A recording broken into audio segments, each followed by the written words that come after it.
Halo Tribuners, kembali lagi dalam Tribun Jogja Update bersama saya Priska Ruri. Seorang pegawai koperasi di Palembang, Sumatera Selatan tewas setelah dihabisi oleh nasabahnya. Pria bernama Anton Eka Saputra tersebut dihabisi saat menagih hutang sebesar 10 juta rupiah ke pelaku. Tidak hanya itu, pelaku juga mengubur jasad korban dengan cara dicor di distro milik pelaku yang berada di Jalan KH Dahlan Blok D2, Maskarebet, Sukarami. Kapolrestabes Palembang Kombes Pol Haryo Sugihartono mengatakan pelaku Antoni mengaku belum memiliki uang ketika ditagih. Bukannya melunasi, pelaku justru hendak meminjam uang lagi ke koperasi tersebut. Namun permintaan itu ditolak oleh korban Anton. Karena penolakan itulah amarah pelaku memuncak hingga nekat menghabisi korban. Dalam melakukan aksinya, dia tidak sendirian tetapi dibantu oleh dua rekannya yang lain. Polisi memastikan sudah menangkap satu tersangka berinisial PS yang berperan membantu menghabisi korban. Sementara dua orang lagi masih dalam pencarian. Sementara itu, Jasmadi selaku kuasa hukum keluarga korban mengatakan bahwa korban membawa uang sekitar 30 juta rupiah saat kejadian. Namun uang itu masih belum diketahui keberadaannya hingga kini.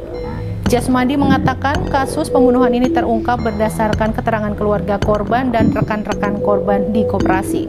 Karena sehari sebelum hilang, korban sempat menerima telepon dan terdengar seperti orang yang sedang bertengkar. Keesokan harinya, Anton pamit untuk menagih hutang ke nasabah yang ada di Kelurahan Talang Kelapa, Maskarebet.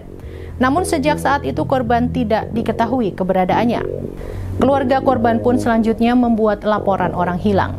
Hingga 3 hari berselang, akhirnya mereka mendapatkan rekaman CCTV dari lokasi yang dicurigai sebagai tempat terakhir korban berada, yakni di sebuah distro. Benar saja, korban terekam kamera ketika datang pada hari Sabtu siang. Rekaman itu kemudian diserahkan ke polisi untuk dilakukan penyelidikan.